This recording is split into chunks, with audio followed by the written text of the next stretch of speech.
დღეს ერთგვარად სათიხარულო დღე გვაქვს, იმიტომ რომ ნანატო შემაჯამებელ ლექციას მოусმე. ეს აქ უნდა მქონდა. და ლექციას აქვს განსაკუთრებული მნიშვნელობა იმდენად, რამდენადაც თვითონ ეს პროექტი სამთავრობო გამოფენა არის უაღრესად მნიშვნელოვანი ახალგაზრდებისთვის პირველ რიგში. რა თქმა უნდა, ჩვენთვის მნიშვნელოვანია და ყველასთვის, მაგრამ ახალგაზრდებისთვის პირველ რიგში მნიშვნელოვანია იმდენად, რამდენადაც მოხდეს გააზრება და შეფასება იმისი თუ სადავად რას ვაკეთებ, როგორია ქანდაკების, ასე ვთქვათ, აწყო ჩვენს ქვეყანაში, საქართველოში. ლექციას იკითხულობს ქალბატონი თამარ ბელაშვილი, მაგრამ სანამ ის დაიწყებს ამ ლექციას, მე მიგავთხოვო ერთ-ერთ დამწრე სუმას, მაგრამ ის სტუმარი არ არის, რაღაც თონეზე მასწავლებელი არის, რა თქმა უნდა, ქალბატონი ნინო როდელაძე, ბატონი მერაბ ბერძენიშვილის ოჯახის წარმომადგენელს, მის უსაყვარლებს დავს. ორიოდეს იყო ვიტყვას, იმიტომ რომ მთელი ამ პროექტის განმავლობაში ქალბატონ ნინო გადავნებდა თვალს Facebook-ის საშუალებით და დღეს მინდა რომ თხოვრო ორი სიტყვა ვიტყვას. ძალიან დიდი მადლობა. ბედნიერი დღეებია მუზაში. უნიშნელოვანესი პროექტი ასე კარგად რომ განხორციელდა. როგორი მნიშვნელოვანია ეს იუბილე ჩვენი ქვეყნისთვის. ბატონ მერაბ ბერძენიშვილს ყოველთვის წამდა, რომ ქართული ქანდაკება განვითარდება, შეიქმნება სკოლები და საერთაშორისო არეალში თავის ძალიან მაღალ და მნიშვნელოვან ადგილს დაიჭერს და თვითონაც ბევრს ზრუნავდა ამისთვის და მუზის შექმნის იდეა სწორედ ეს უდევს საფუძველში.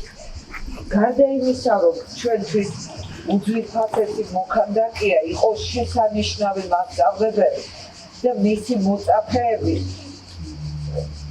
უნიჭიერესი მოქანდაკეები ამ მხრივაც გაყვნენ მის კვალს, რომ მიზნად დაისახეს პატრონულ მხარში დაუდგნენ ქართულ ქანდაკებას, მის განვითარებას. მართლაც დიდი სიხარულით ვადევნებდი თვალს, გილოცავთ ჩვენო ნიჭიერო მომავალო თაობა, ახალგაზრდებო განსაკუთრებით ბედნიერი ვარ და მხოლოდ ის შემიძლია თქვა, რომ მადლიერი ვარ მერაბ ბერძენიშვილის ოჯახის სახელით. დიდი მადლობა, ძალიან მნიშვნელოვანია თქვენი სიტყვები. მაშასე ქალბატონ თამარ. ხო. ამ მიკროფონს დავამატებ.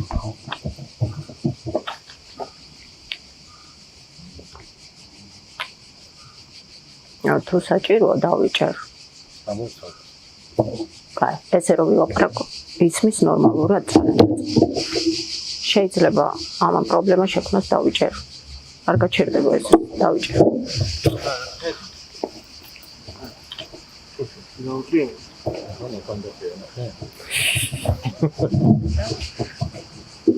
სიმძიმის ზავი გადავანაწილეთ. ხო, არ ვიცი, მე არ მიშლის, მე მგონი ეს ხელს ერთადერთი როგორ ისმის იმის მიხედვით და თუ ნორმალურად ისმის.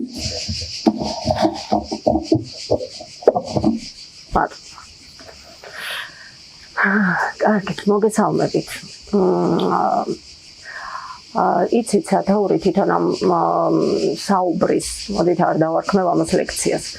იმიტომ რომ ლექცია თავისთავად რაღაც ცოტა ისეთი საგანმანათლებლოსკენ მიდის.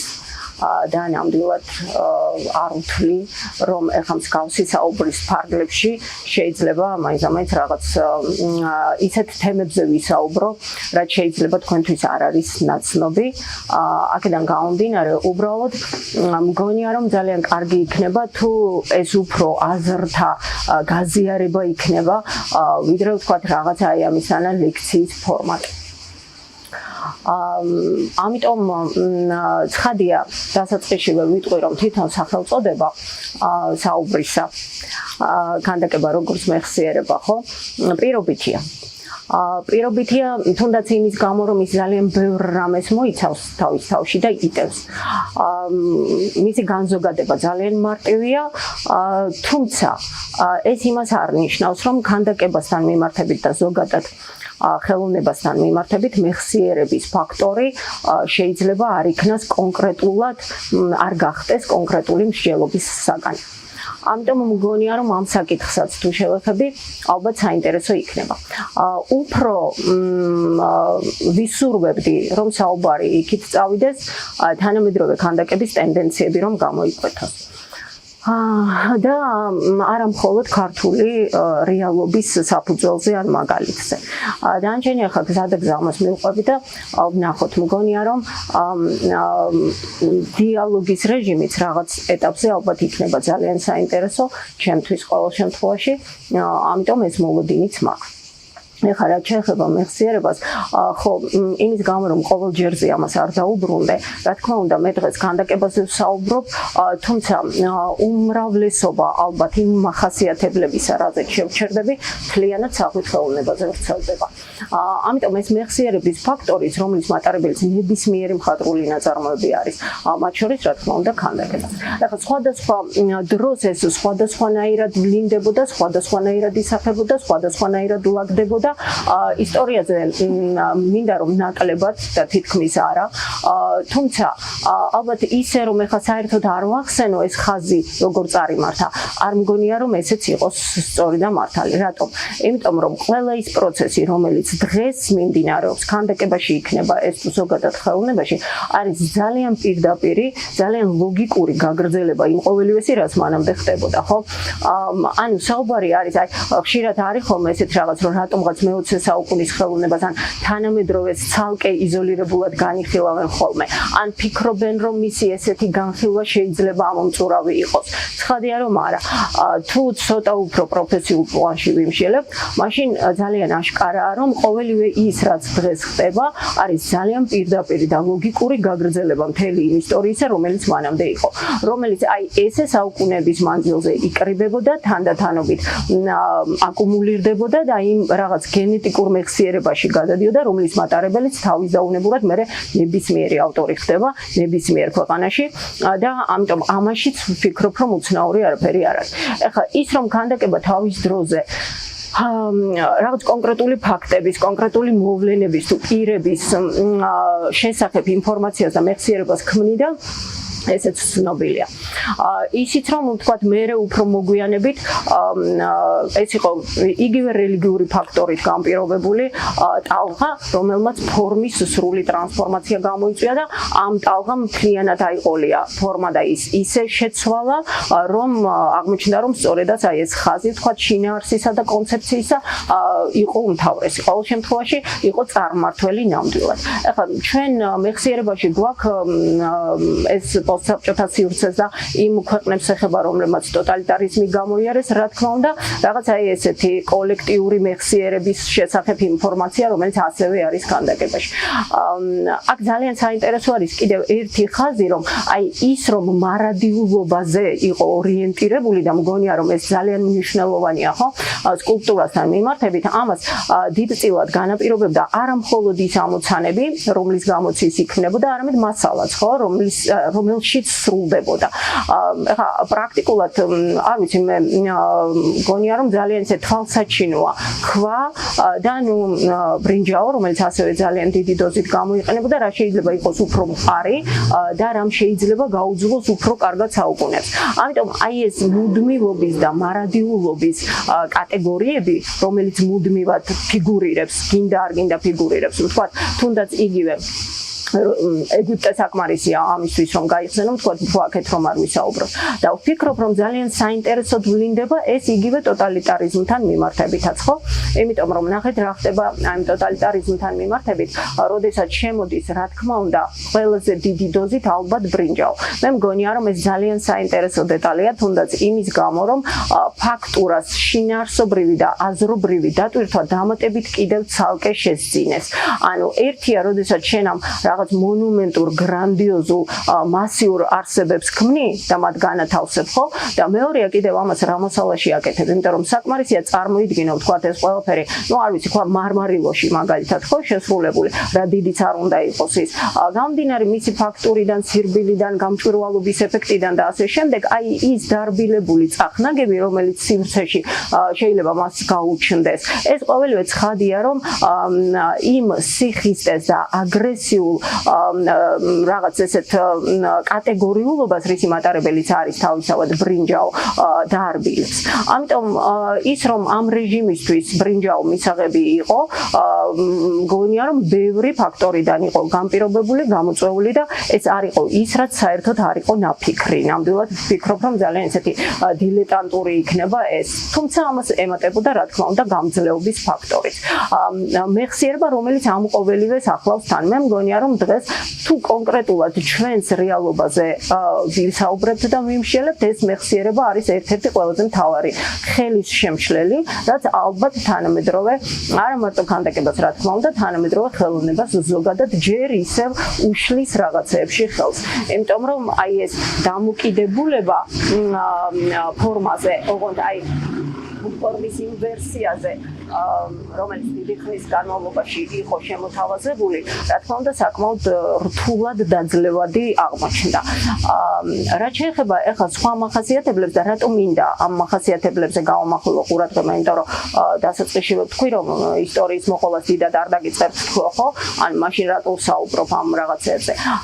ვფიქრობ, რომ სწორედ ამის გამოკვეთის ხარჯზე და საფუძველზე შემიძლია მე უფრო ლოგიკურად დავალაგო ის თავისებურებები, რაც უკვე თანამედროვე სკულპტურას აქვს.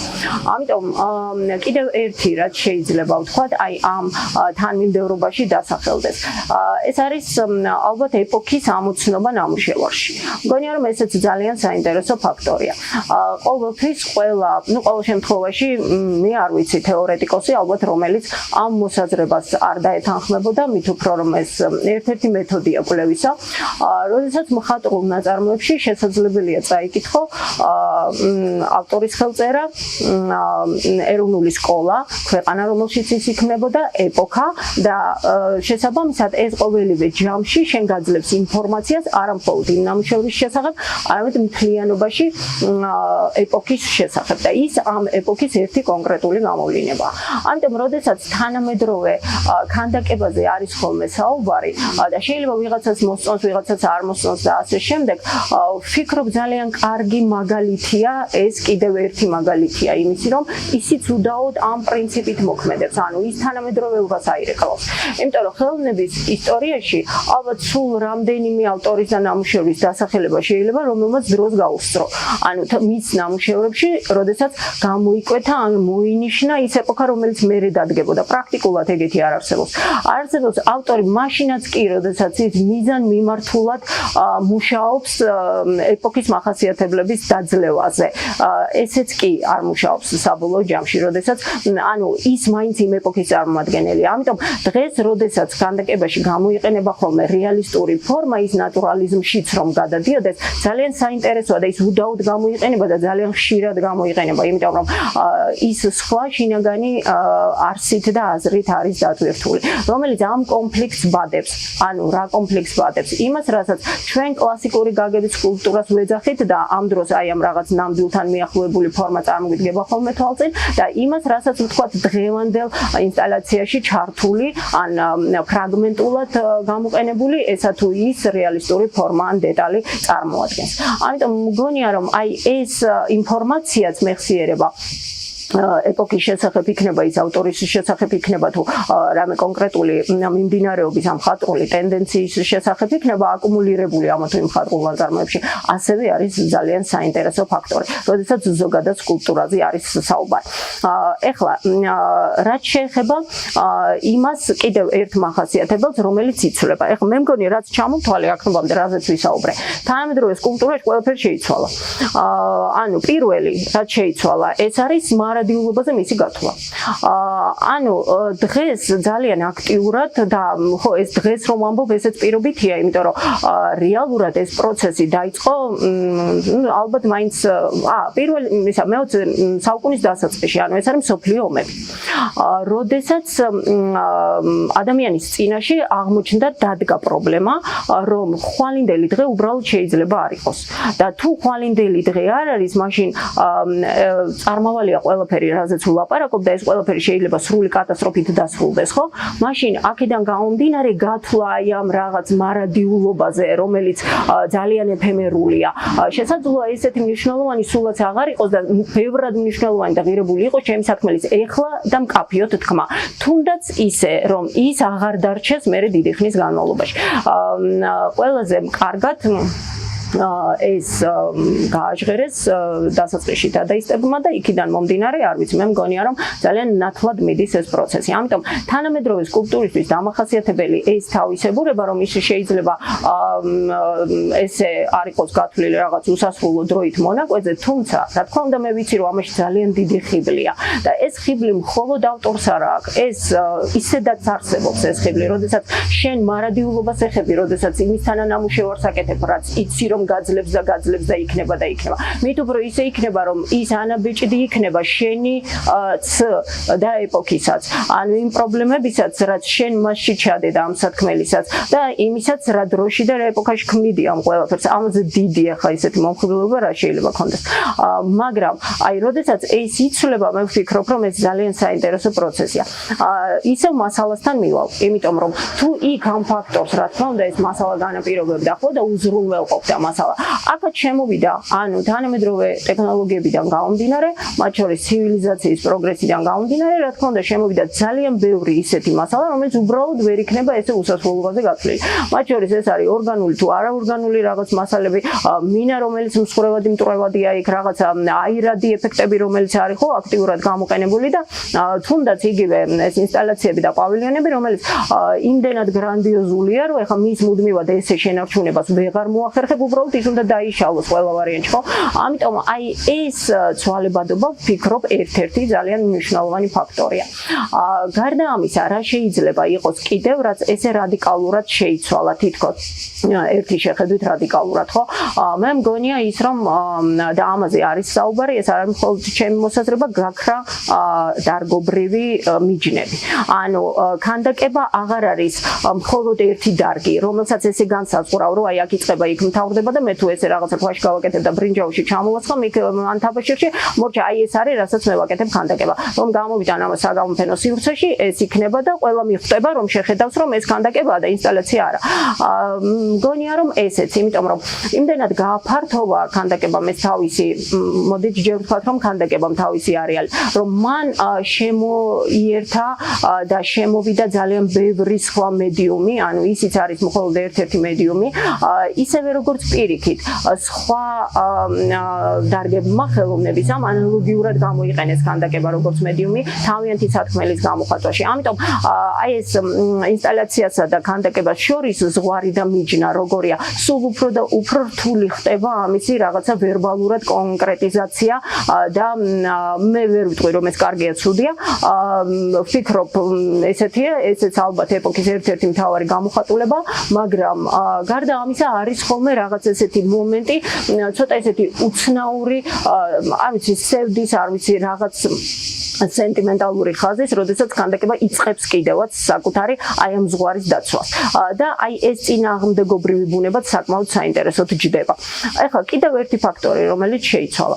ვფიქრობ, არავის არ სჭირდება იმისი ახსნა, რა დატვირთვის მატარებელი არის ქანდაკებასთან მიმართებით პედესტალი.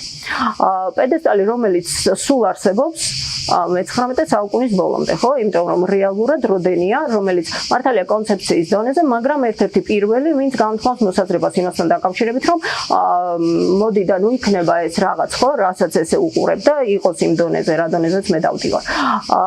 ეხლა თვითონ პედესტალი, მე მგონია რომ არის ძალიან საინტერესო მოვლენა, მოდით ისევ ეპოქასთან მიმართებით თუ განიხილავ ამ ყოველივეს, ხო? და ეს არის არქიტექტორის და მოქანდაკის ერთობლივი მუშაობის საუკეთესო მაგალითი. როგორ ხდება, როგორ ხერხდება და როგორ ხორციელდება ქანდაკების დისტანცირება მაყურებლისგან. სინამდვილეში ის ხომ ეს არის, ანუ პედესტალი ხო სინამდვილეში ეს არის და მეტი არაფერი ხო, მით უფრო რომ თანამედროვე გამოცდილება მეც კიდევ უფრო კარგად აჩვენა. ანუ რა ხდება, მაშინაც კი, როდესაც ეს პედესტალი და ქანდაკება შეიძლება იყოს საოცრად დინამიკური, ანუ კომპოზიცია, რომელსაც ის წარმოადგენს, შეიძლება იყოს ძალიან დინამიკური. პედესტალზე შემომდგარი, თუნდაც დინამიკური ქანდაკება არის იმ ვიზუალური პაუზის ზემოქმედების ქვეშ, რომელიც რეალურად სტატიკას უზრუნველყოფს. ანუ, როდესაც შენ მას უყურებ და აღიქვამ შენსა და ამ ქანდაკებას შორის ჯდება ეს პედესტალის ინტერვალი, რომელიც ძალიან მნიშვნელოვანია, მათ შორის აზრობრივადაც, იმიტომ რომ ნახეთ როგორ არის, ესე იგი რაღაცა საზოგადოების საარსებო ველი, ხო, სივრცე რომ წარმოიდგინო და პედესტალზე შემდგარი ქანდაკებები, რეალურად ისინი მაღლა არიან. ხო, ისინი არ არიან იმ ველში, რომელშიც შენ ცხოვრობ და შენ ხარ. ესე კეთდებოდა კიდევაც, ხო, იმიტომ რომ მთელი ის ოდიოზურობა, ვთქვათ, მთელი ის იმპერატიული ტონი, რომლის მატარებელიც არის ეს ნამუშევრები და თან თუ გაიხსენებთ უმეტესობას, აი ესე უცბად რაც შეიძლება გაგახსენდეს პედესტალზე შემოდგმული ქანდაკებებისა, ხო, ეს ყოველივე, რა თქმა უნდა, არის რაღაც იმ მარადიულობასთან კავშირში, წეღან რაზეც ვისაუბრე, რომელიც სულ უნდა იყოს. ამიტომ ის ოდნავ აი ამ რაღაც ყოფითობაზე ზევით დგას. ეს ძალიან საინტერესო ფაქტორია. აქ გრძელდება სხვათა შორის საინტერესო თემა, იმიტომ რომ ეს პედესტალზე შემოდგმული ქანდაკება ცხადია, ხა იგულისხმება რომ გარეთ არის და ის ურბანულ ქსოვილში კიდევ როგორ ეწერება და როგორ ერგება, ამიტომ მგონია რომ ესეც დაუბრუნდები ამას, მაგრამ უბრალოდ ხა აი ეს აზრი რომ არ გავწყვიტო შუაში. ამიტომ ჩავამთავრებ და ვიტყვი, ნებისმიერი ქანდაკება, რომელიც შეიძლება უცბად გაგახსენდეთ პედესტალზე შემოდგმული, თქვენ თუ მას პედესტალის გარეშე წარმოიდგენთ, დაინახავთ ორი სხვადასხვა ქანდაკებაა რეალურად რა, ანუ რადიკალური სხვაობაა მათ შორის. ამიტომ თანამედროვე სკულპტურა პრაქტიკულად პედესტალზე უარს ამბობს, ხო? არ ვიცი, ძალიან გაჭირდება ახლა ისეთი ნამუშევრების მოფიქრება, სადაც ის ამ დატვირთვით შეიძლება იქნას გამოყენებული. ამიტომ აი და რა ხდება? ან წეღარაც ავხსენი. ანუ აი ამ რაღაცა ველიდან, სადაც ისინი არიან, ხდება მათ ჩამონაცვლება. ისინი რეალურად ანუ წეღარ როდენი ვახსენე და როდენის კონცეფციაც ეს იყო, ის კალის მოქალაქეებს უკავშირდებოდა, ხო ეს კონცეფცია. ისინი ჩამოდიან იმ არეალში, რომელშიც შენ ხარ. შესაბამისად, აი ეს ტენდენცია, რაზეც დღეს თანამედროვე სკულპტურა ასე ხშირად საუბრობს, ხო? ბარიერების სკულპტურას ვიძახი ისე მთლიანად ხელოვნება. აი ამ ბარიერების მაქსიმალური დარღვევა. ეს არის ძალიან მკაფიო და ძალიან კარგად ჩანს. სხვათა შორის მაშინაც, როდესაც ისინი გრანდიოზული ზომისანი არიან, იმიტომ რომ ჰიპერრეალიზმი სკულპტურაშიც აკეთებს დღეს და იცით რომ ეს რაღაცა მაქსიმალურად ნატურალისტურს, რაღაც იქ ჩაწებებული თმებით და კანით და ასე შემდეგ, ხო, ამისთან ფიგურებსაც. მაშინაც კი, როდესაც ისინი ესეთები არიან, ისინი მაინც შენს საარსებო სივრცეში და არეალში არიან. ეხლა მე აღარ ვსაუბრობ იმაზე, ქუჩაში რომ გამოდიხარ და შეიძლება უამრავი დაინახო გარშემო დეკორატიული, უბრალოდ პლასტიკური ფორმა, ან იცით რომ ძალიან პოპულარული გახდა ეს ბოლოხანებია და არის ნატურალური ზომის რაღაც სხვადასხვა ესეთი მსუბუქი განსაკუთრებული შინაარსობრივი დატვირთვა რო არა ამ ტიპის ქანდაკებები რაღაც ყოფით საქმიანობაში ჩართულები და ასე შემდეგ. შემოდის ძალიან საინტერესო დეტალი და ნიუანსი, როდესაც ამ დროს იწყებ საკუთარი თავის აღქმას სამყაროში გვერდიდან. ანუ სრულად გაადამიანურებული არის ეს ველი და ეს სივრცე. სრულად შენთან ერთად თანაარსებობს. ამიტომ ვფიქრობ, რომ ძალიან საინტერესო არის ეს პროცესი. ამას თანამედროვე სკულპტურა გთავაზობს. ბევრ სხვა რაღაცასთან ერთად, ხო? ეს არის კიდევ ერთი რადიკალური ცვლილება, რომელიც ამ დროს მოდის. ეხლა რაც შეეხება ურბანულ ქსოვილს ვახსენეთ წეღან ესეც. როდესაც იდგმება, თუნდაც ისევ დავბრუნდები ახლა ცოტა ხნით უკან და ეს პედესტალზე შემოდგმული ქანდაკება, მასაც აქვს უდაოდ ძალიან დიდი მნიშვნელობა, მით უფრო რომ ღია სივრცეში ნებისმიერი ტიპის ქანდაკება, რაც არ უნდა იყოს განთავსებული, ის საკუთარი თავის ირგვლივ იმ სივრცის ორგანიზებას ახდენს. განურჩევლად იმისა, როგორი არის ეს ქანდაკება, ხო? და როდესაც ხდება მასშტაბის გაცვლა, ხდება სიმეტრიის, პროპორციების, ურთიერთმიმართებების, აღქმის წერტილების, ანუ საიდან როგორია, რამდენად მომგებიანია განათების, იმიტომ რომ სხვადასხვა განათებაზე შეიძლება სხვადასხვანაირად მუშაობდეს და ასე შემდეგ, ხო? აი ამ ყოველივეს რაღაც ძალიან ისეთი საფუძვლიანი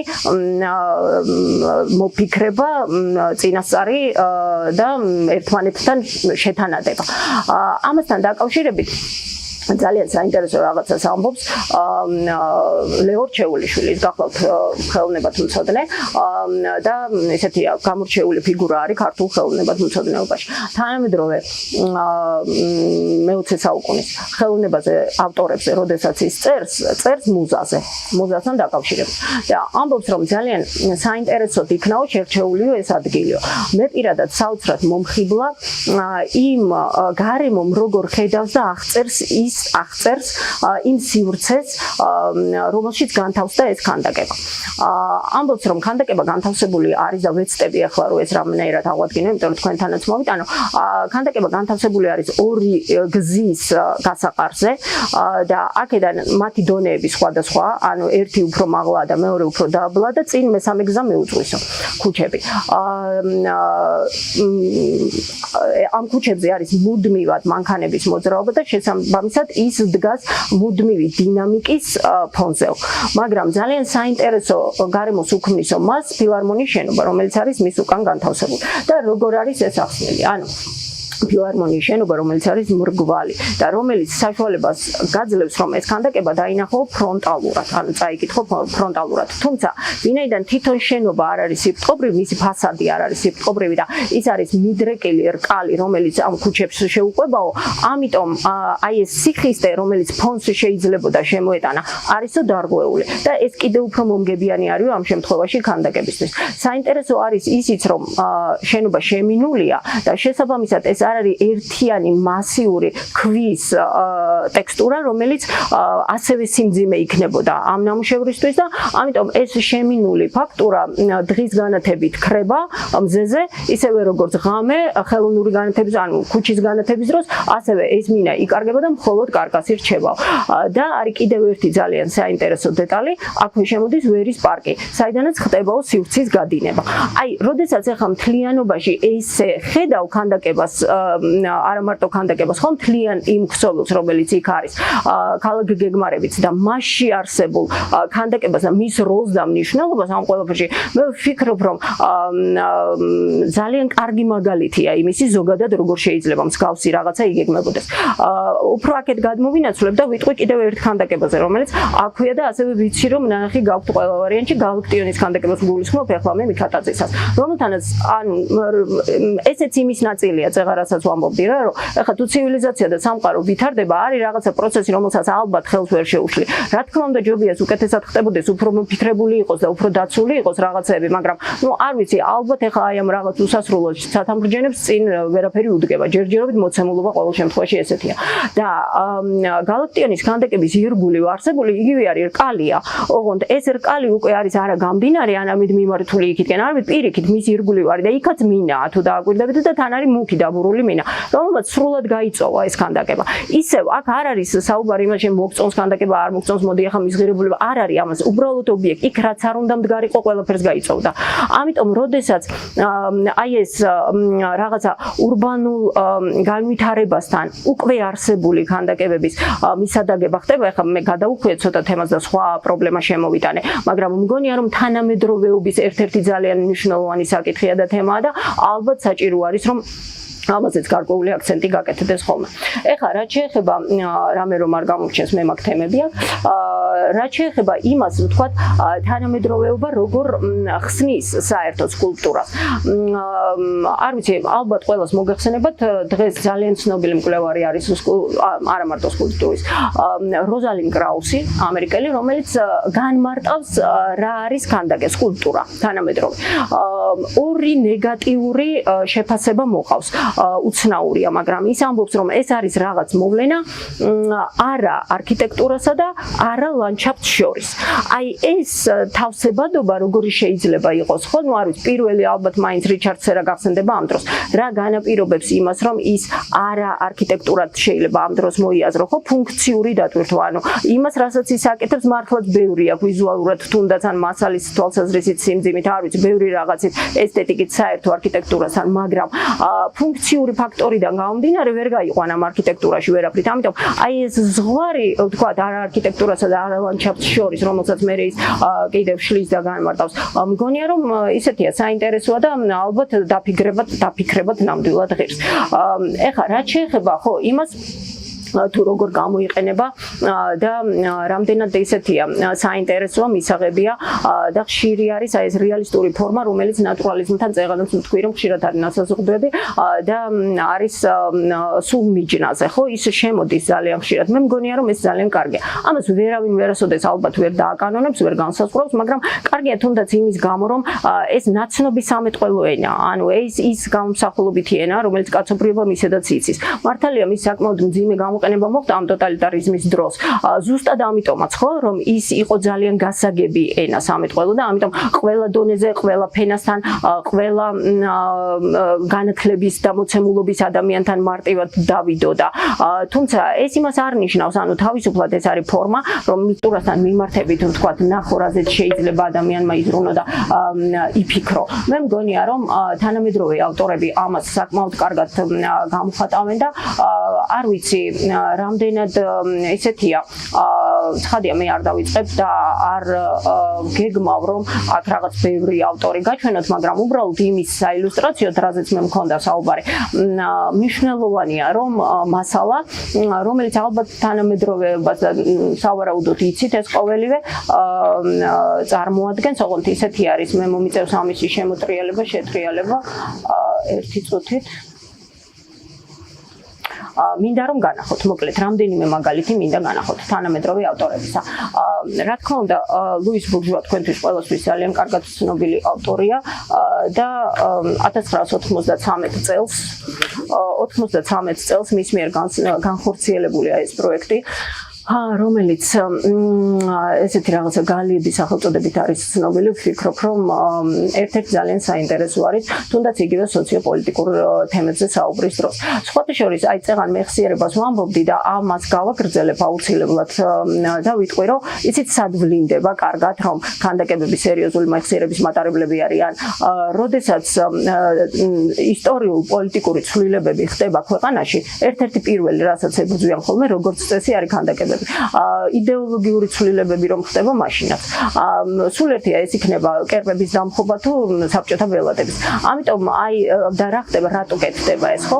იმიტომ რომ ეს მარტივია, ეს არის იმ მსოფლმხედველობის მხატვრულ სტილისტური ინტერპრეტირებული რაღაც სხვაგვარად გააზრებული, მაგრამ სიმბოლო ხატებები, ვიზუალიზირებული და ფორმად ქცეული, რომელიც მუდმივად თუ წინ მიდგას ხადია რომ ის ჩემზე ზემოქმედებს. აქედან გამომდინარე, აი ეს ზემოქმედების ძალა ძალიან მნიშვნელოვანია და ძალიან დიდია. ამიტომ აი ნახეთ, ქვეყნები, რომლებმაც ეს კაი მაგალითია უბრალოდ, ქვეყნები, რომლებმაც მიიღეს გადაწყვეტილება საბჭოთა სიმბოლიკის უარყოფის და რაც შვებიან ისინი საზოგადოებრივ სივრცეებს აშორებენ, ხო? იმიტომ რომ ძალიან ფაქიზია იქ ზღვარი პროპაგანდასა და უარყოფას შორის. ანუ როგორ შეიძლება ეს დატოვო, რამდენად შეიძლება ის მომავალი თაობისთვის რაღაც ხიბლის ელემენტის მატარებელი გახდეს თუ არა, იმიტომ სულ მინიმუმ შეიძლება კარგი ოსტატის ნამუშევარია, ხო? ოღონდ ამ შემთხვევაში ხო კონცეფციაზე გადის ეს ყოველივე. ამიტომ მგონია რომ აი ეს პროცესი და ის რომ ვთქვათ აი იგივე ესეც ლუის ბურჟუას ნამუშევარია და ვფიქრობ საინტერესო უნდა იყოს მით უფრო ამ პროცესების კონტექსტში. ხო, აი ეს ეხლა ურს ფიშერი, რომელიც ალბათ იცით ყველა ვარიანტში, იმიტომ რომ მას ძალიან გახმაურებული პროექტი ჰქონდა ეს პროექტი და რამდენჯერმე იყო სხვადასხვა საგამოფენო სივრცეში ის წარმოდგენილი.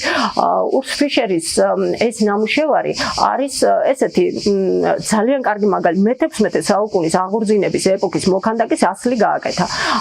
თან დადგა შუა სივრცეში, აი აქ ყველაფერი, რასაც უყურებთ, მისი გაკეთებულია. მათ შორის სკამებიც, რომელიც იქ არის და ეს სკამები არის აი ეს სკამები არის შემადგენელი ამ კომპოზიციისა, ისევე როგორც ეს ფიგურა, კაცის ფიგურა, რომელიც წეღანაც ჩანდა, მის მეგობარია, მხატვარია, კონკრეტულია, ანუ ნატურალიზმი ამის იქით უფრო შეუძლებელია, ისევე როგორც აი ეს რაღაც, არ ვიცი, გამოძახილი, ისტორიული, ეპოქისეული გამოძახილი, ხო?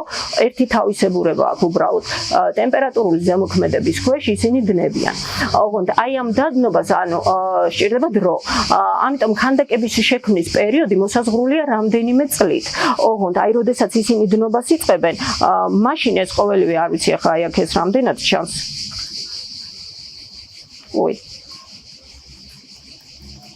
არ მიდიდებს.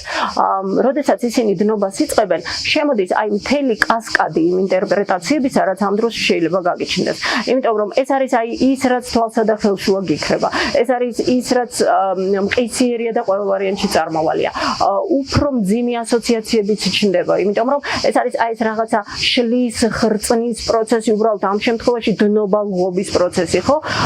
აქ ხო ხდებით ახლა სრულად მაყურებელზეა დამოკიდებული და მის მომზადებაზე ამ ყოველივეში რამდენ შაატევს და რა დაინახავს. მაგრამ თავისთავად პრობლემა, რომელზეც ის ამ დროს გელაპარაკება, არის საოცრად მასშტაბური. სხვათა შორის ეს არის კიდევ ერთი ძალიან საინტერესო თემა, რომელიც ჩვენ პატარა ერებს გამოარჩევს ხოლმე. ჩვენ ცოტა სპეციფიკურ პრობლემებზე ვმუშაობთ, ანუ იმაზე, რაც უშუალოდ ჩვენ გვტკივა ხოლმე და შეიძლება ხშირად ეს გაუგებარი აღმოჩნდეს ფართო აუდიტორიისთვის კი არა და ზოგადად საკაცობრიო მასშტაბით. ამაზე მე არ ვლაპარაკობ, გუდიაშვილი წერს ამაზე თავის მოგონებებში, როდესაც ამბობს, რომ პარში ყოფნის დროს მივხვდი მე ამასო, რომ აი ის პრობლემებია, რომელზეც ჩვენ საუბრობდითო, ეს მხოლოდ ჩვენი პრობლემა იყო და ეს ზოგადად საკაცობრიოზეო დიდად არ გადიოდაო. ამიტომ აი ამ კუთხითაც მგონია, რომ მნიშვნელოვანია და საინტერესოა ფიქრი. ეხლა რაც შეეხება ხო მაურიციო კატელანი არ მოვიტანე ბევრი მაგალითი, იმიტომ რომ მგონია, რომ ისედაც კარგად იცით და თან თავისი ეს რაღაცა ირონიებით და სარკაზმით საკმაოდ ისეთია ექსცენტრული ფიგურა, თუმცა აი იმ სივრცეში, რომელიც წეღან განახეთ ულს ფიშერის კომპოზიცია, სადაც იყო გამოფენილი, ეს მტრედების ხედან. ანუ მაურიციო კატელანის 52 მტრედიზის ზევით. მას ვენეციის ბიენალეებზე ჰქონდა ეს მტრედები გამოყვანილი და 99-ში იყო, არ ვიცი 900 მე მგონი და მე იყო 2011-ში დაამატა და 2000 თუ რაღაც ძალიან ბევრი. ცხოველების და ფრინველების დამცველი საზოგადოებები სასტიკად ვერ იტანენ მას. მაგრამ ამ ყველაფერს რომ შეეშვა, ხო, აი რომ წარმოიდგინოთ უბრალოდ სივრცე, სადაც არის ფიშერის ის კომპოზიცია, რომელიც ესე ნელ-ნელა უღუება და დნება და ძალიან მნიშვნელოვანი ყველა ჯერზე მისულ მაყურებელს სხვადასხვა ხდება. ანუ ყოველ ჯერზე, იმიტომ რომ ის თვით ტრანსფორმირებადია, შესაბამისად დროში განფენილობის მომენტით შემოდის. ანუ აი ეს ის კატეგორიებია, რომელიც თანამედროვე ქანდაკებამ უდაოდ შემოიტანა. თუ მანამდე ახლა დროის გადმოცემის მცდელობა მე-20 საუკუნიდან მოყოლებული ჰქონდა როგორც ქანდაკებას, ასევე ფერწერას, სხვადასხვანაირად აკეთებდნენ ამას. დღესაც ხიბლავს ეს თემა სხვადასხვა დარგს.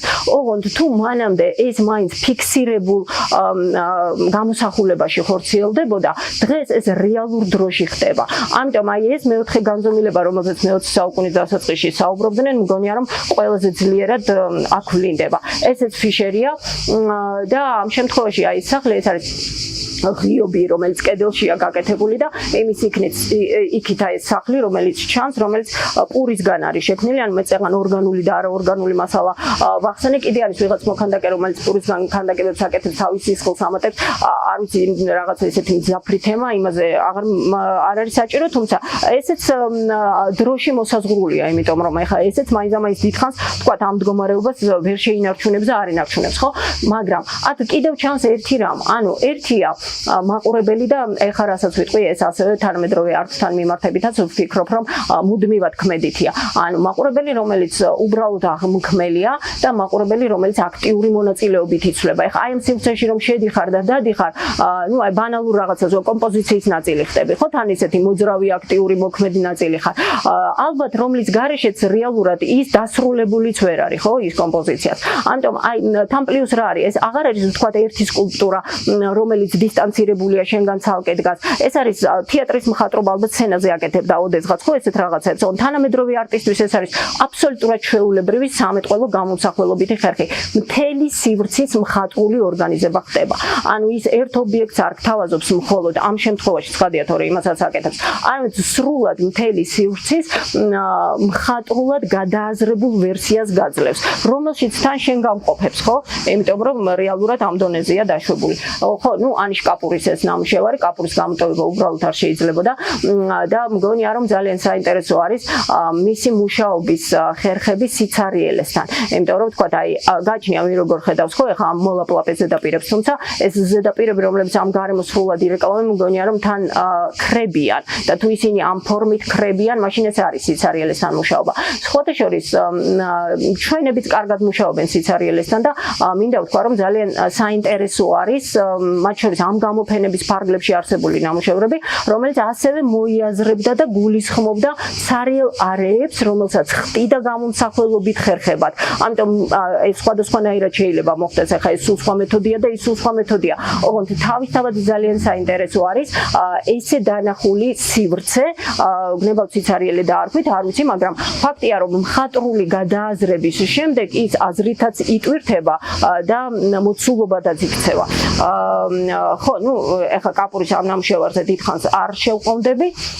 ისევ კაპურია და წეღან ვთქვი ეს ისევ დროის სწრაფ წარმავლობის ეფექტები ხო ამაღლება წითელი და აქ თქვა ზუსტი თარგმანი არა მაგრამ ეს არის უფრო აი ეს რაღაცა ქვესკნილში ჩაშვება უბრალოდ ეს ერთი სიტყვით რაღაც არ გამოდის ვარდნა შეიძლება ისეთი ვარდნაც წარმოიდგინო ვარდნა დავაწერე მე მგონი ხო არა აი უფრო ეს რაღაც კიდე უფრო ქვევით დაშვება არის და ორივე მათგანი ახლა გუგენჰაიმის სამუზეუმო სივრცეში არის ეს ამაღლება გაკეთებული და ორივე მათგანი ხადია რომ დროით მონაკვეთია გათვლილი რა თქმა უნდა თავისი ეფექტებით რა თქმა უნდა თავისი აი ამ ვიზიონერული რაღაცა ისეთი მკვეთრი მკაფიო გამოვლინებებით და მე მგონია რომ საკმაოდ ისეთი გასაგებიანით მაყურებლისთვის გასაგებიანით იმავდროულად ну ესეც მისი მასალაა და ეს ძალიან მინდოდა რომ ესეც მეჩვენებინა იმიტომ რომ წლევანდელი ბიენალეს მასალა არის ვენეციაში წარმოდგენილი იგივე ამბავია ძალიან ისეთი მძაფრია და ცოცხლად განცდადი საღებავი რომელიც იმ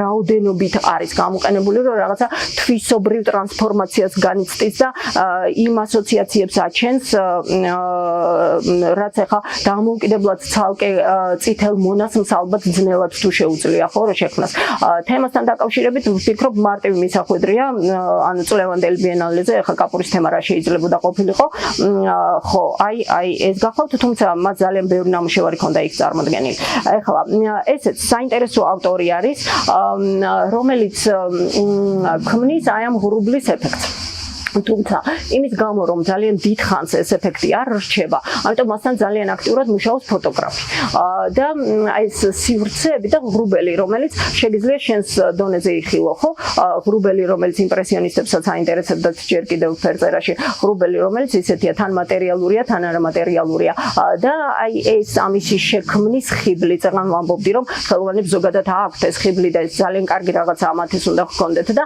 აი ამ თემებთან ვთქვათ აი ესეთი დამოკიდებულება რომელიც აი აქ ამ დროს ჩნდება. მგონია რომ ეხლა ჟან კრისტოს და მის მეუღლის გამოტოვებაც არაფრით არ შეიძლებოდა, იმიტომ რომ არსებული ფორმის ახლებური ტრანსფორმაცია და მისი როგორც ახალი ინტერპრეტაციის ვერსიის მოწოდება, ხო?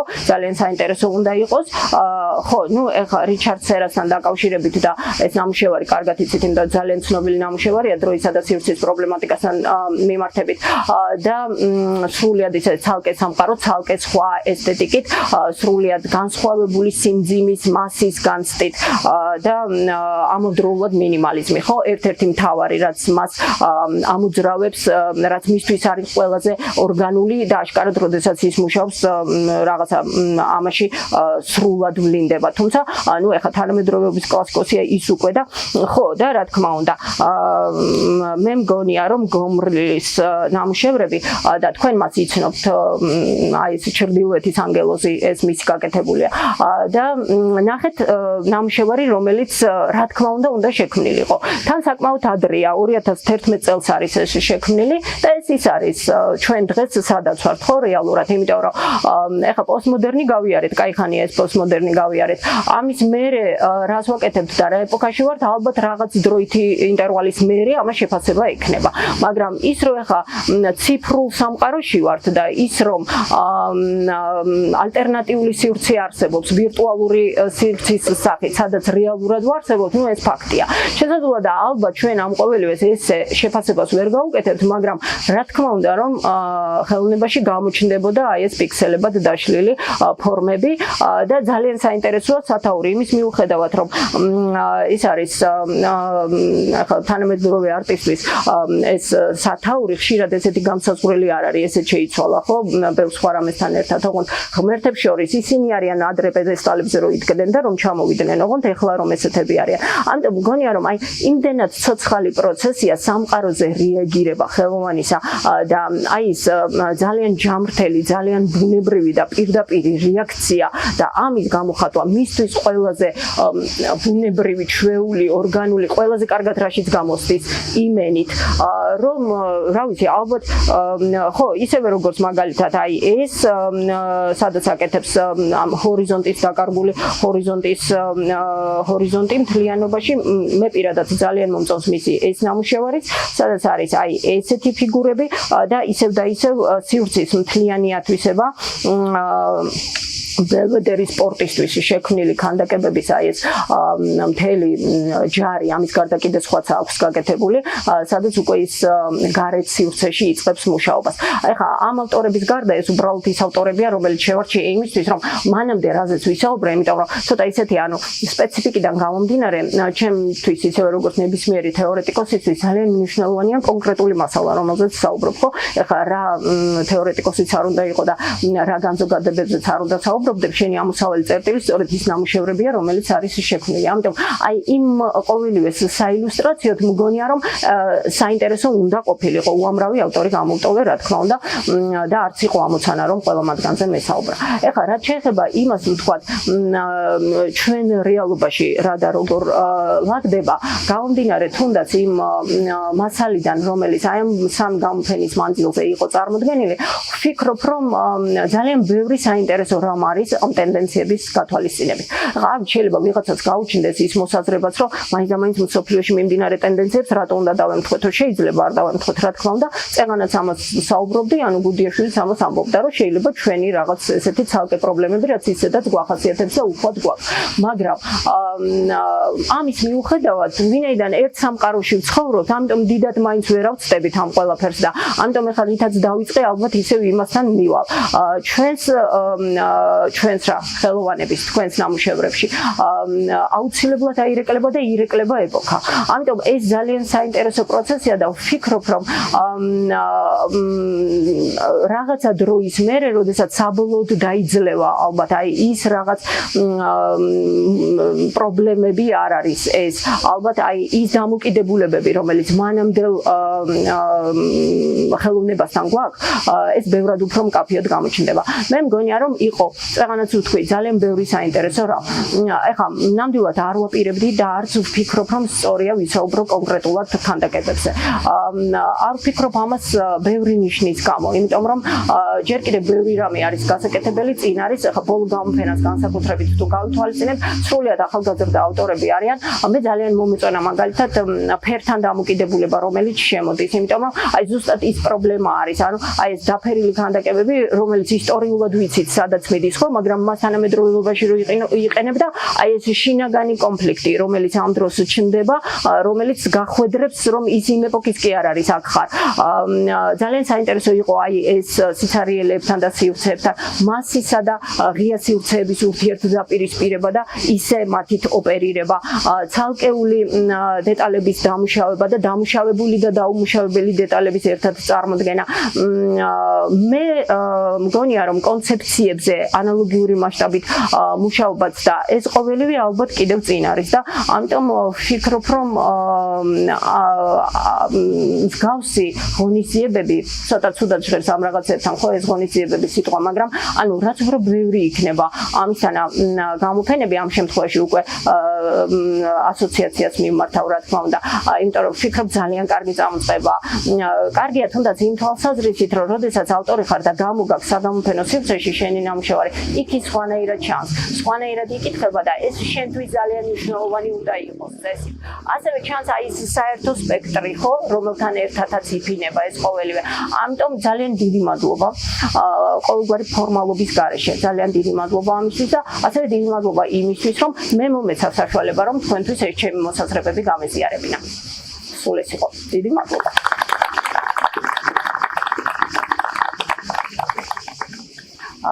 მე აქ ვრჩები, კითხვები თუ ვინმე სააქო, მაგიტო, ხო? არა, კი რა თქმა უნდა. არ ვიცი. დიდი მიკროფონთან.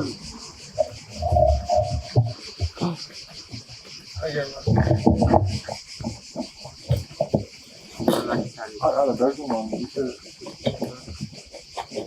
მოგესალმები. კითხვა მაქვს ესეთი, ძალიან საინტერესო დაისვა საკითხი, რომ ყველა ვიცით, რომ პოსტმოდერნიზმი დასრულდა. ძალიან საინტერესო იქნება, რომ გამოვკვეთოთ უფრო დეტალურად რატომ დასრულდა. იმიტომ რომ მოგვეხსენება, რომ პოსტმოდერნიზმი არის ერა, ანუ არის ეპოქა, სადაც დეცენტრალიზებულია ყველაფერი, ხო? ანუ ერთი მთავარი რეჟიმი აღარ არსებობს და დღეს პოსტმოდერნიზმის დასასრული შეიძლება ნიშნავდეს ისევ ამ ცენტრების გაერთიანებას. ამ თვალსაზრისით დასრულდა თუ კიდევ ახალი სახნაგი გამოჩნდა და იმიტომ დასრულდა. კაი, ძიმე კითხვა. აქ უნდა უპასუხო, ესე უნდა ვილაპარაკო ნეტა. ის არის ნეტა ვიცოდე რა იქნება ნეტა.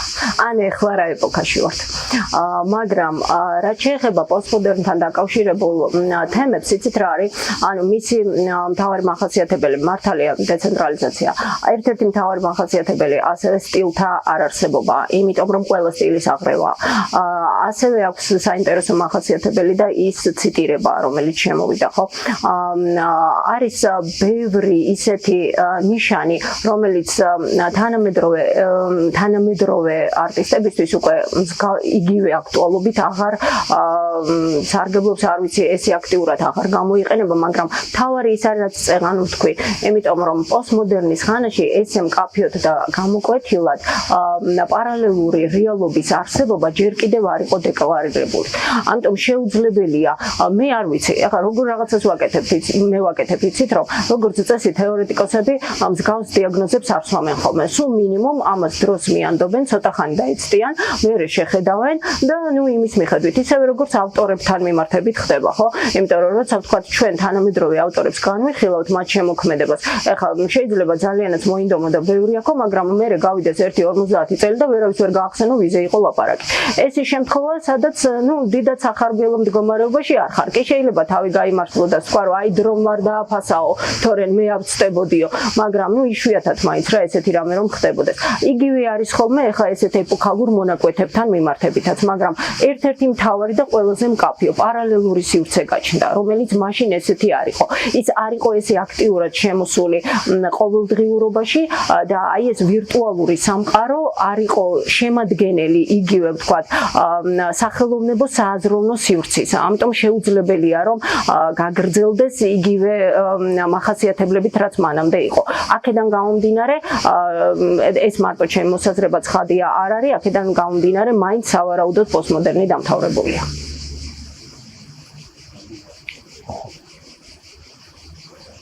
ისმენთ.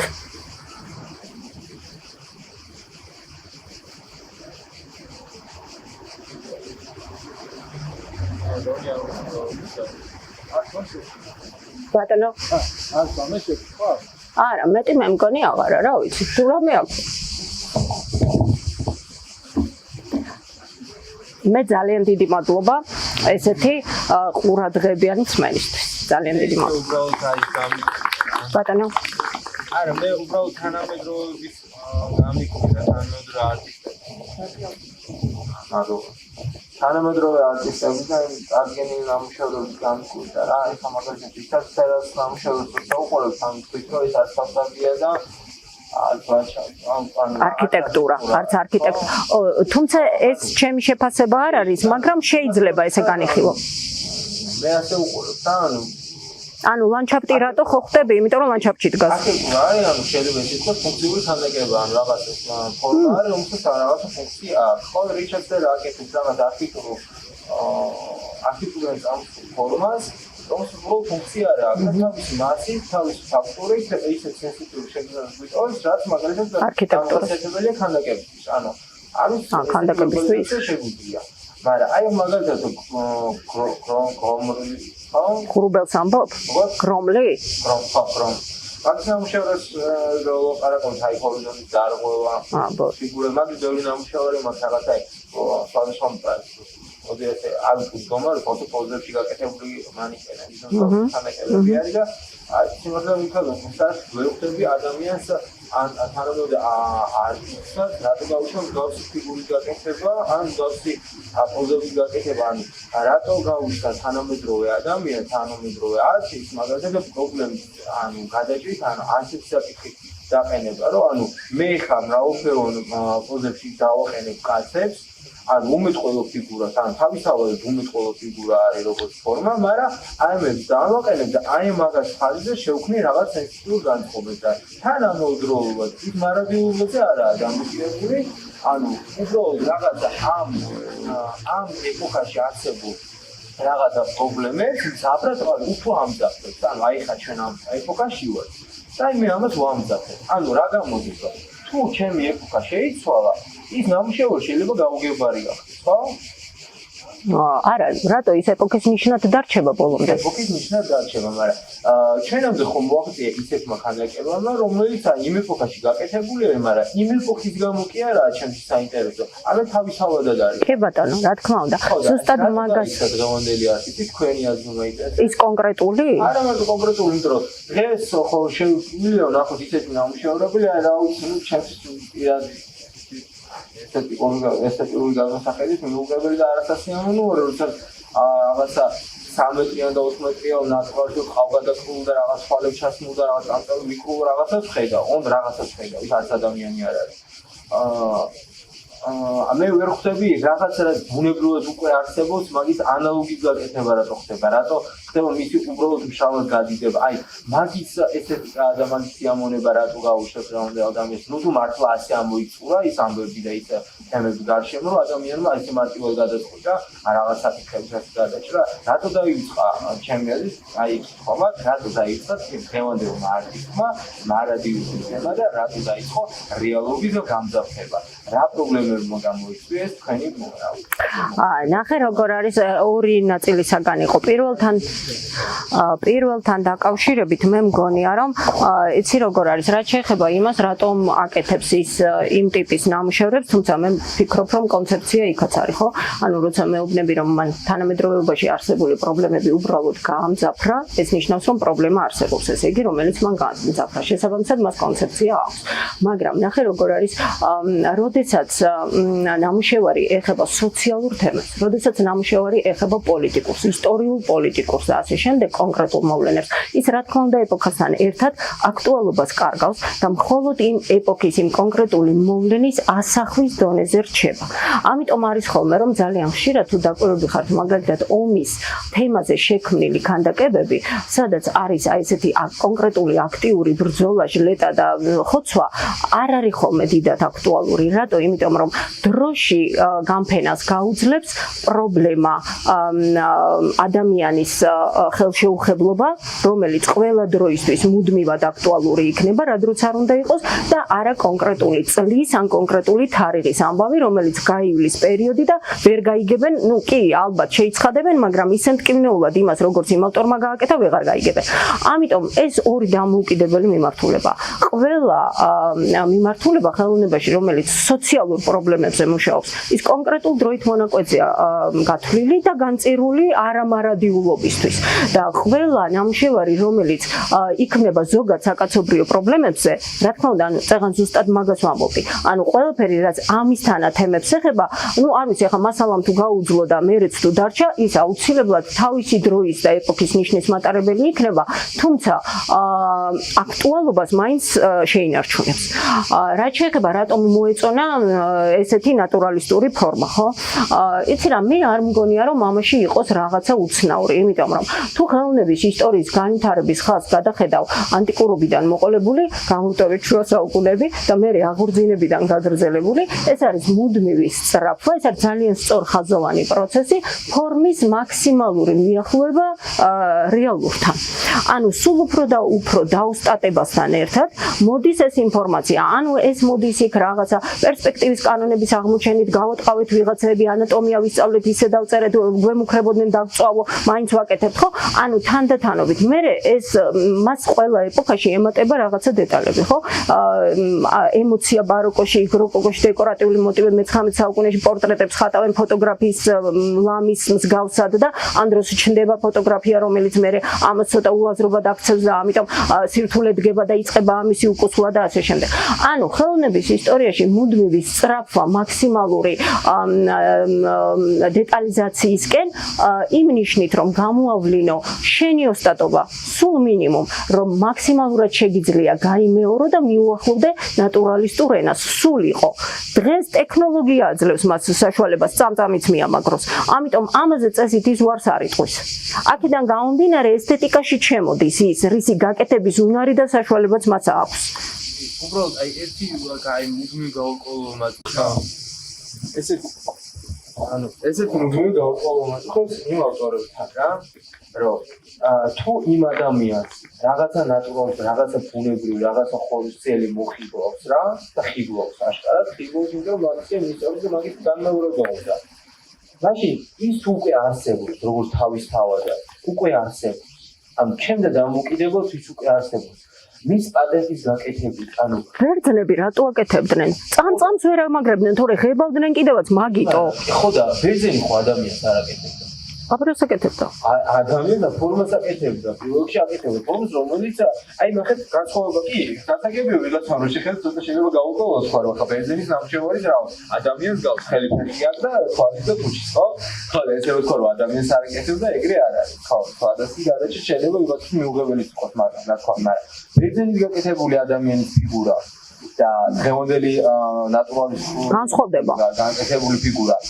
ერთი შემიძლია ვთქვა რომ არის ფუტურო მანიკენი რეონდოზე და მეორეზე შემიძლია ვთქვა რომ არის ქანდაკება ანუ ერთი შემიძლია ვთქვა რომ ბერძნების გაკეთებული არის ფორმა და მეორეზე შემიძლია ვთქვა რომ მანიკენი ან ფორმა არ არის მათ ყავია რა კი ეხ შეიძლება ყველაფერს თავისი ფორმა ქონდეს ყავსას ფორმა და ასე ჩაუღმავთ მაგრამ ჩვენ რაღაც ხვაგირებულებაზე გვაქვს ლაპარაკი ხო და თუ ადამიანი ბერძენი ხორცს არ იმეორებდა იმ ხორცის ლოგიკას და მე მაგას სწორედ ყვებოდა ფორმისენ ის ადამიანი იმ ლოგიკას არ ეძებს ის პირდაპირ იმეორებს იმ ყავს ხო და ეკითხვა მაგ რატო უჩნდება ყავის გამეორების სურვილი როდესაც ის დამოუკიდებლად უკვე ბევრად უკეთესი არის უკვე ცოცხალი რავი ახლა აი ცოცხალი ადამიანი ხო უფრო კაია ვიდრე მარიკენი რა ბევრად უფრო ფუნქცია ლაპარაკობს აზროვნით გადააძლდება და ბევრად უფრო ღირებული არის და ნათელი არის ვიდრე ის გაციებული ან რა რაღაცა არის და მართლა არ დავარქვა და რატო აი ეს კითხვა მაქვს რატო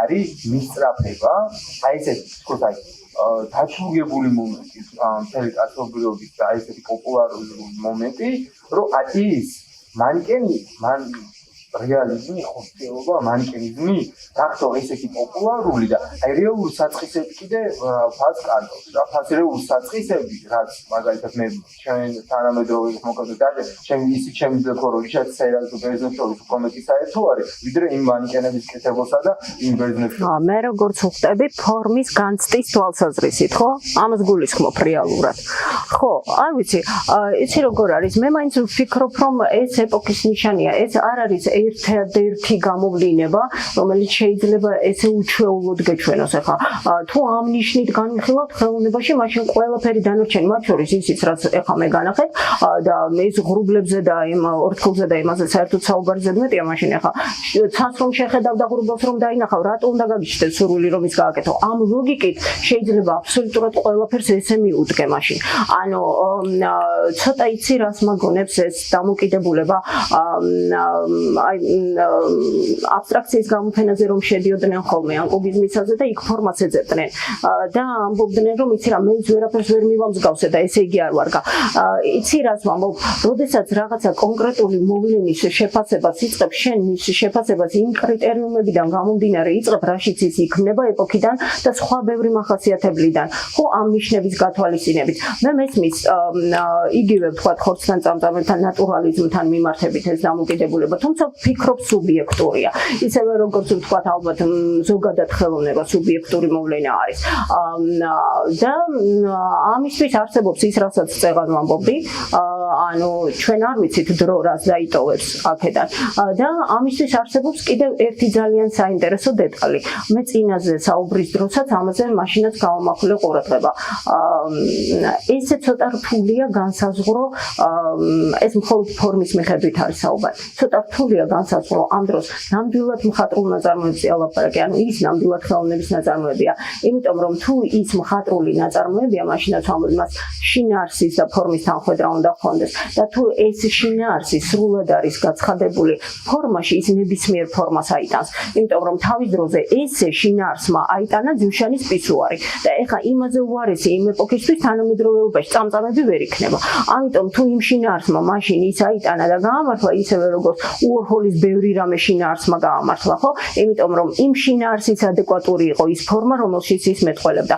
ამიტომ აი ესე მარტო ცალკე ფორმის, თუმცა მესმის ინტერესი გამომდინარე პროფესიიდან, აბსოლუტურად ხვდები, რასაც მეუბნები, მაგრამ მხოლოდ ერთი ცალსახელოვანი მსჯელობა გამოდის ამ დროს. და ეხა გამახსენდა კიდევ ერთი რამ, წინა შეხვედრისას ამაზე იყო საუბარი და მე მგონი მაშინაც ეს კითხვა შენ მქონდა, მაშინ ვერ დავასრულე ეს. იქ იყო საუბარი, საჭირო არის თუ არა რომ საზოგადოება ჩვენ აღზარდოთ. მე მაინც მგონია რომ ეს აიცით როგორი პროცესია, მე ამაზე ვფიქრობდი და სულ მაწუხებდა და ამიტომ ბარემ ეხლა ვიტყვი ისედაც რაღაც გამიგრძელდა ალბათ და აი წარმოიდგინეთ უკაცრავად რომ რაღაც წიგნს კითხულობ მხატვრულ ლიტერატურასთან მიმართებით ეს ბევრად უფრო ცხადად შეიძლება ჩანდეს და შენ კითხულობ ნაწარმოებს სადაც ავტორი შენთვის გასაგებ ენაზე განახებს სამყაროს სრულიად სხვა რაკურსით სხვა პრობლემებით და გიფართოებს ამით ხომ შენს თვალსაჩინოს ამ წიგნის წაკითხვის მერე შენ ხომ სხვანაირი ხარ ანუ ამ წიგნის წაკითხვის მერე ისეთი ხო ვეღარ ხარ როგორიც მანამდე იყავი როგორიც არ უნდა იყოს ახლა ის წიგნი ხო და ზუსტად ანალოგიური რომ გადავიტანოთ ქანდაკებაზე მე მგონია რომ ყველა ნამუშევარი ქანდაკებაზე რა ხელოვნებაზე ან საფრთხე ხელოვნებაზე ამ შემთხვევაში ყველა ნამუშევარი რომელიც შემოდის ამ შენ თვალსაჩინოში ცვლის უბრალოდ გასაგები ენა აქ უფრო რთულია იმიტომ რომ იქ შენ ენაზე გელაპარაკებია ამიტომ მე მგონია რომ არ არის საჭირო დავიცადოთ საზოგადოება როდის წამოეწევა რაღაცას ანუ ძალიან მნიშვნელოვანია ეს ინფორმაცია და ამ ფორმით შენ მიაწყოთ ძალიან დიდი მადლობა აუ ერთი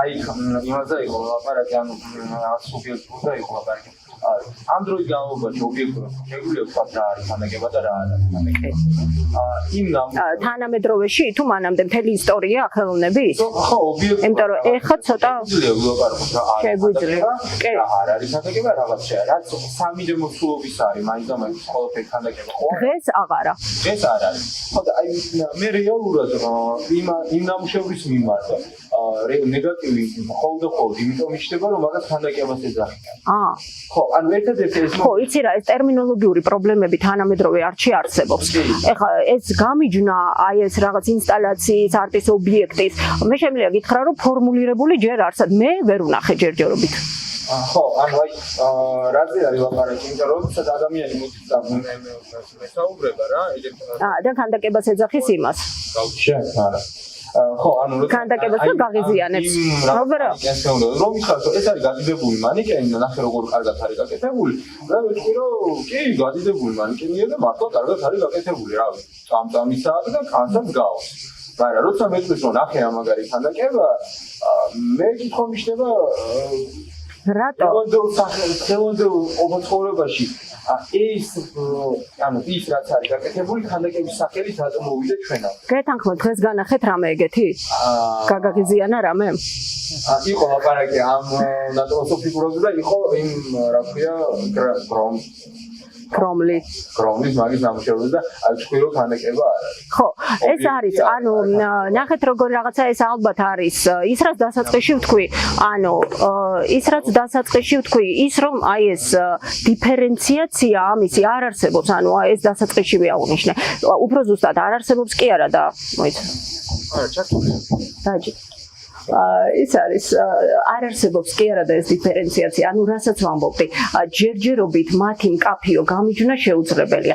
ანუ მასთან მიმართებით შეიძლება თამამად და თავისუფლად იხმარო ვთქვათ ინსტალაცია, რაც ვფიქრობ, რომ ნაკლებ გამაღიზიანებელი იქნება ალბათ და არა სკულპტურა ან ქანდაკება და ისეთივე მართალი იქნება ეს, როგორც ეს, ოღონდ ნუ აი კონკრეტულად ჩვენთვის ვთქვათ ალბათ ეს იქნება ნაკლებად. კი, არა, ეს არის ერთ-ერთი მთავარი, რაც დარგის ზღვარი არის გაბუნდოვნებული ძალიან. მაგრამ ესეც თანამედროვეობის მოცემულობა. თქვენი ვარაუდით ნენევა ეს გაემიჯნება და დავალდება, ხო? არა. გააჩნია ეპოქა, როგორ შეიძლება ჯერჯერობით არაფერი არ ეთყობა. პირიქით, ყველა დარგი ერთიანდება, რასაც ვუყურებთ ახლა ჩვენ და ყველა მედიუმი ერთად შემოდის. ანუ ყველა ავტორი ახერხებს გამოიყენოს ქანდაკება, როცა მას სჭირდება სათქმელის აფერმწერი მაგალითად, რომელიც აკეთებს რაღაც ინსტალაციას, მას თუ სჭირდება, აქაც იყო ინსტალაციები, ხო, ახლა წარმოიდგინე, რომელიც თუ ჩემი სათქმელის სრულად გადმოცემისთვის მჭირდება ქანდაკება, ვიყენებ მას, ტექსტი მჭირდება, ტექსტს ვიყენებ, განათება მჭირდება, განათებას ვიყენებ, სუნის და რაღაცის ეფექტები მჭირდება, ისინი შემომაგ, ანუ ჯერჯერობით პროცესი რაც არის, პირიქით, სულ უფრო და უფრო ბუნდოვანი ხდება ეს საზღვრები. ამიტომ თქვი, რომ ქანდაკება იცავს თქო თან თავის პოზიციებს, იმიტომ რომ ეს პროცესიც არის. პირიქით.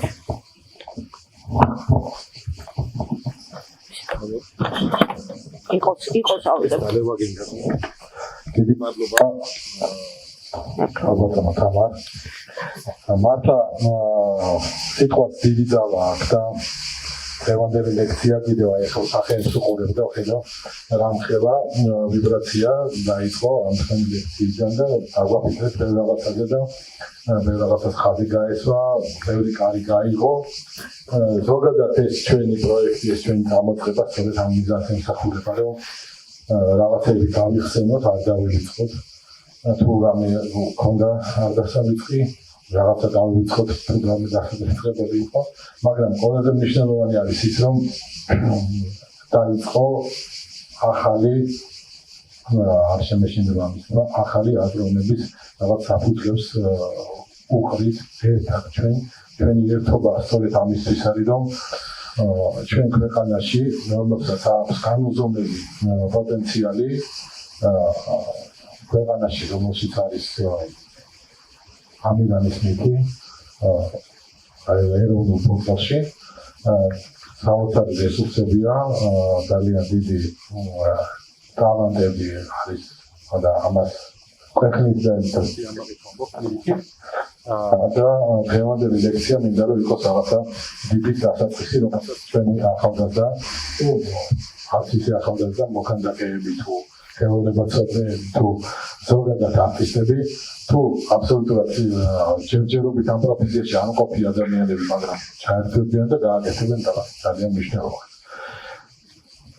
პოპულარული სიტყვა გამოწვევა და მართლა ესეთი ჩელენჯია ძალიან მნიშვნელოვანი დღევანდელი დღე ყველასთვის. თანა ძალიან დიდი მადლობა კიდევ ერთხელ, საინტერესო იყო და ბევრი რაღაცა თემა არის, რომელიც უნდა გაგრძელდეს და იმედია ჩვენ ერთად ყველანი ამ თემების მოძიებაში ვიქნებით და ავიცი თუ არ დაგვეხმარება კიდევ და თუ არ შემოგვიერთდა ვინმე, ჩვენ მაინც გავაგრძელებთ ამ ჩვენ საქმიანობას. დიდი მადლობა ყველა პროექტის მონაწილეს და მართლა მოგიწოდეთ, რომ ერთად ეკეთოთ ეს საქმე, რასაც ქვია ქართული ქანდაკების მსახურება.